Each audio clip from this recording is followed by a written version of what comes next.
yeah, I'm not frightened of actors. They're just lovely. There's mostly asterisk.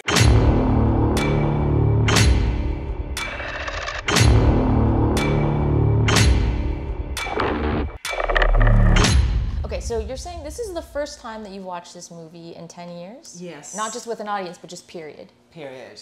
Yeah. And you don't tend to go and revisit? No, I don't think many directors watch their films back. I think it's something that, you know, when you're making a film, you really have to watch it scores of times, like as a complete start to finish. So there's a relief when you jettison it off into the public that you don't have to watch it again for a while. But seeing it again just now with Mike Flanagan, and we were doing that commentary, it felt, especially towards the end, I felt very nostalgic, more about the actors and the crew than about the finished film. So thinking more about that moment in time and that experience rather than like oh, I would change this or that. Yeah, exactly. And I was struck by Noah because he was so young, you know, to see this incredible sort of present quality that he has on screen. Right. I'm very proud of him. He's like shockingly just engaging. And yeah. Mike mentioned that you are not afraid of the close-ups. Yeah. And you've got this young kid. How old was he? He was 5 when we cast him, and then he turned 6. He carries so much emotion in his face and his eyes, and he doesn't overdo it. He doesn't ever overact. Yeah, that's right. And you know how with kids, you can see they're blank. Often when children are in things, they just look like they're reciting lines. But when I look at his eyes, he's very present. And I think that comes down to him as a person. But also he was so clued into what was going on overall and his path and his part in the story. So in any one scene, he knew what was going on. And I always made sure that he was in the middle, in the center of that scene, and knew what Sam was on about in each scene. You mentioned not wanting to have, when you're working with children actors, not wanting to say, here's a bunch of lines, memorize it, you do it a million times. So you did a lot of improvisation. How do you approach that? Yeah, because initially his mum, really drilled the lines with meaning, as in, when an actor puts inflection and tone and emotion in, and he came in and I thought, oh, this is bad, don't do that. And so I said to Gillian, his mum, just get him to learn the lines like a shopping list. So monotone, da-da-da-da-da-da, don't put any meaning in it. And she did that. And so then when he'd come to the set, then we'd go through what the lines meant. And it'd be fresh.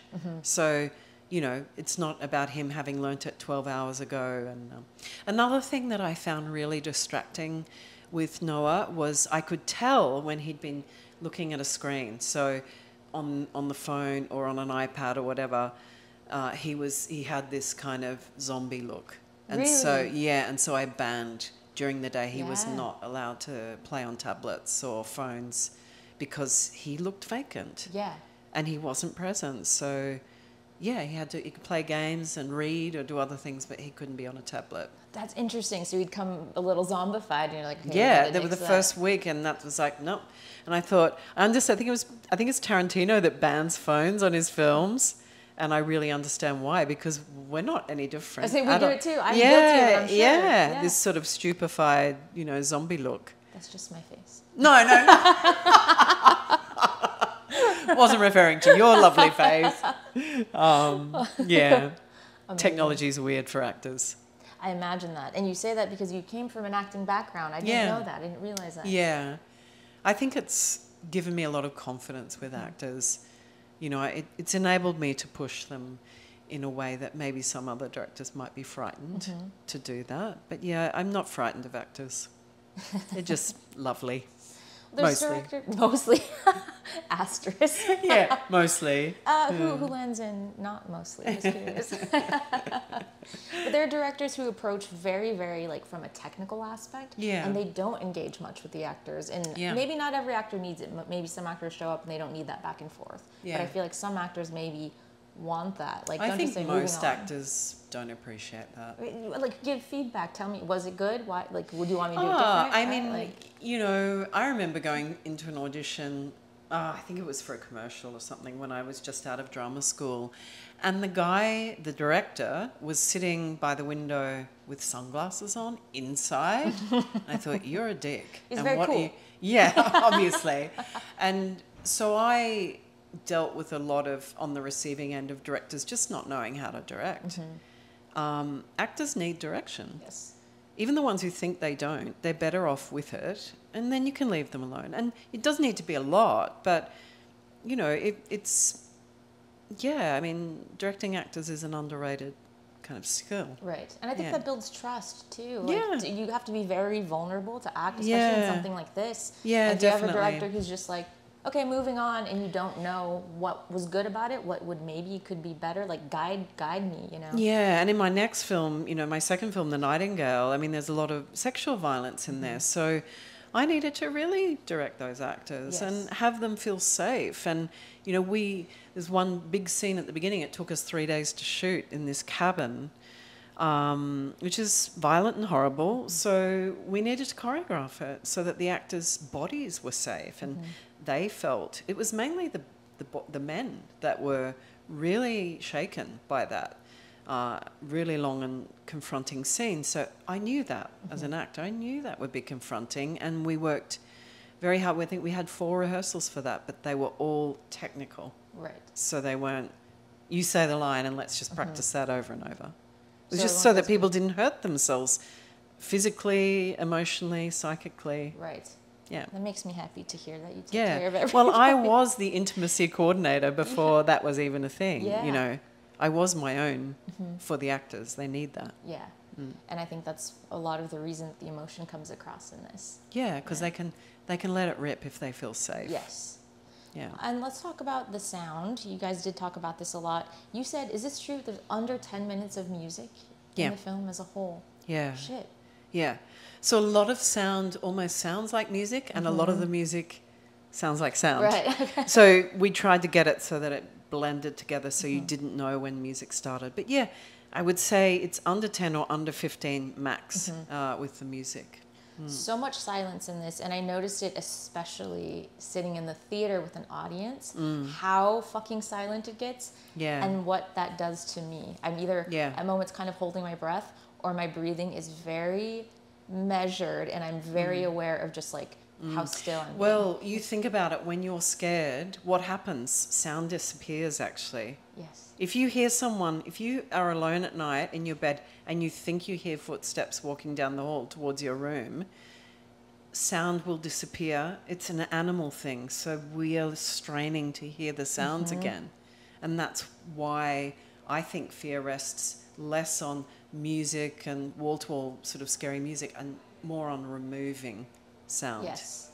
That's a perfect way to put it. That's exactly what it was. I found myself straining to listen. There was nothing to hear, but everything in me was like, what's going to happen next? Yes. Yeah. I love it. It's my first time seeing it on a big screen as well. I've seen it multiple times, but never. I mean, the sound was down very low. Yes, it was.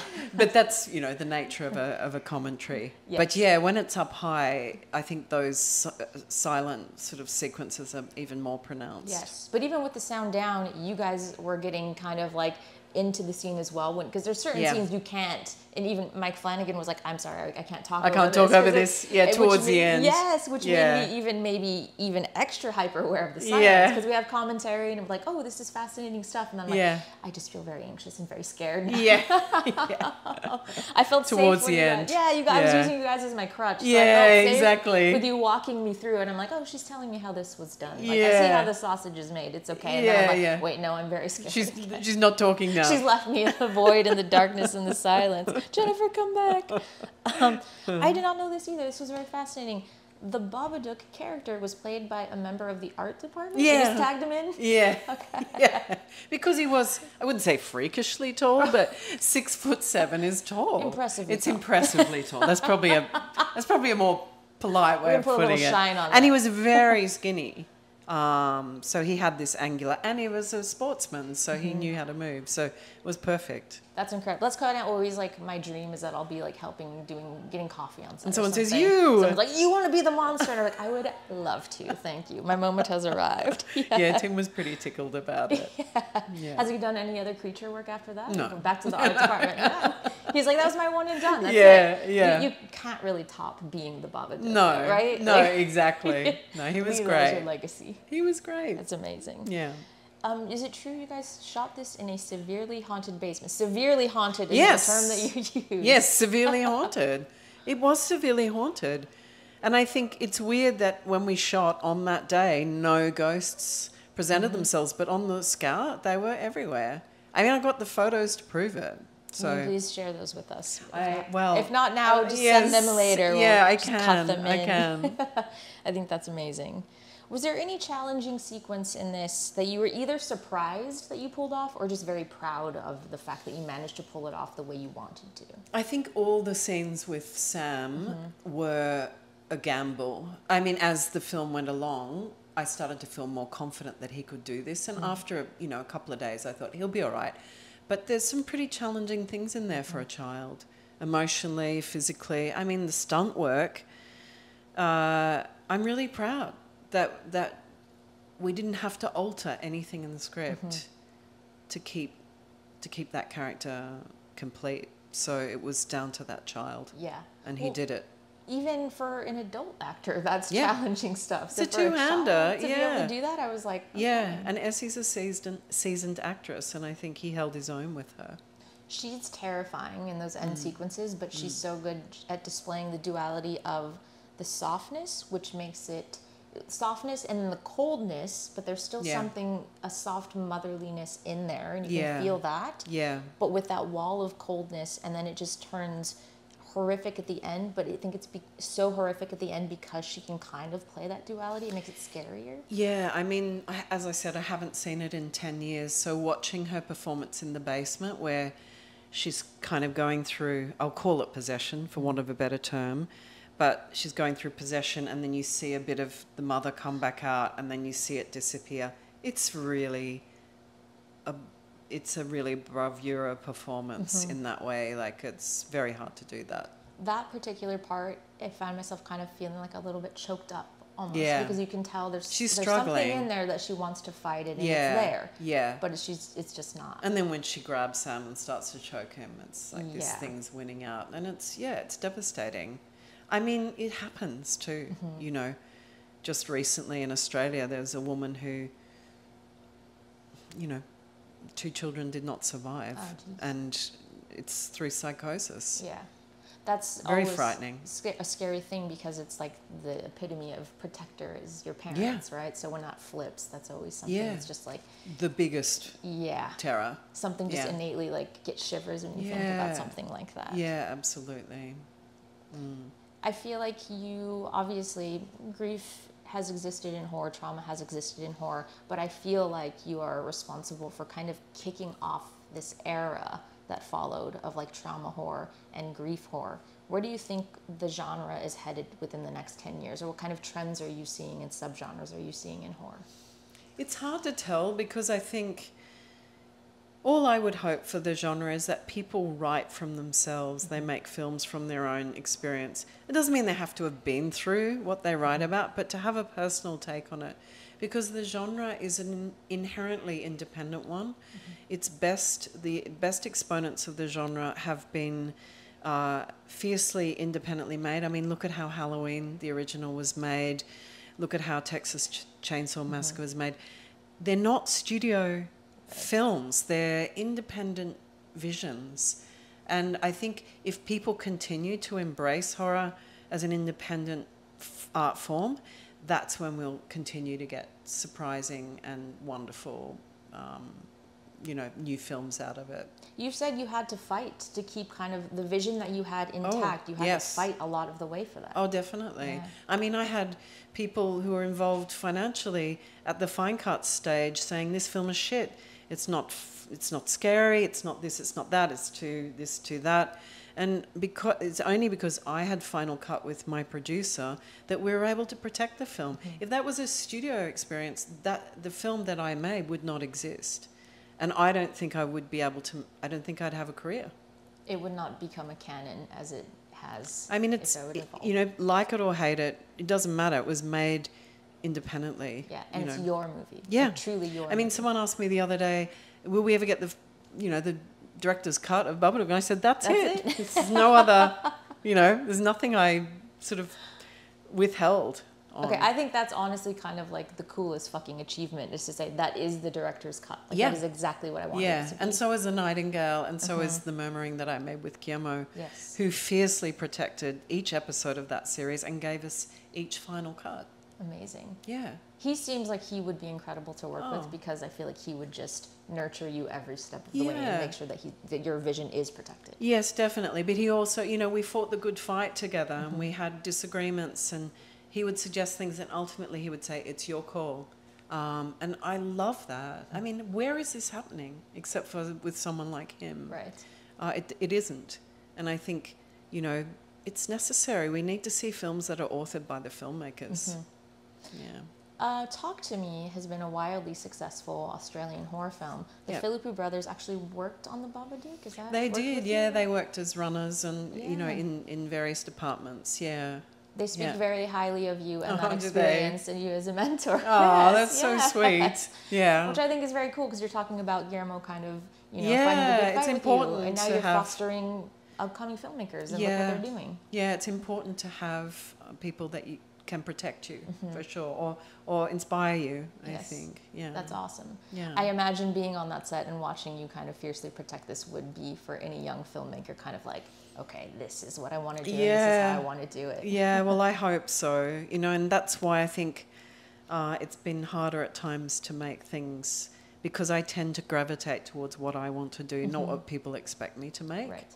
Yeah. But that's why we love your work, though, because we can tell that you're not just doing whatever. You're like, no, this is, it's from somewhere. Oh, thank you. Well, hopefully we'll get another film from me next year. That's the hope. You're working on something right now, right? Yeah. Yes. Yeah. Based on a book? Yes. Not a Stephen King, you said? Not a Stephen King, but a horror author who everyone knows. Okay. Hint, hint. But that means we'll get to talk to you about it again, because it's for horror. Yeah. We wanted to have it all stitched up before I arrived, but it's just, you know, deal making is what it is. Yes. But I'm very optimistic that it will happen next year. It's really exciting for me. We're very excited to see more from you. Oh, thanks, Angel. And I will say one more thing, just everyone deals with grief. And the thing, the older we get, obviously, the more grief we experience. And I think the older I'm getting, the more I'm realizing that grief and celebration and joy, they exist. They coexist at all times. Yeah. If something horrible happens, some trauma happens, I don't ever leave it behind. It becomes a piece of me, but you learn to deal with it. And you have that great line of like, how was it? It was quiet today. It was quiet and today. I was like, Jesus. Yeah, because it wasn't quiet. Or it didn't appear. Yeah. No, but it's like I see that as like the sadness or the grief that is always there. It was like there's days where it's quieter and you're celebrating, and there's days where it's maybe a little bit louder, but you can still have both. Yeah, when I was young, I sort of thought, when I get older, I'll arrive at a place of like being free from, and it's not true. You collect more. You collect more as you collect go. more, but you have to find a way to make it a part of yourself and feel okay with that. Yeah. You know, use it. Use it as like fuel. Character building. We got a lot of character. Yeah, I'm full of character. I'm full of shit and you're full of character. It works out. Eat shit. That line is like... Oh my God. It shocked me. Yeah. Shocking. Incredible.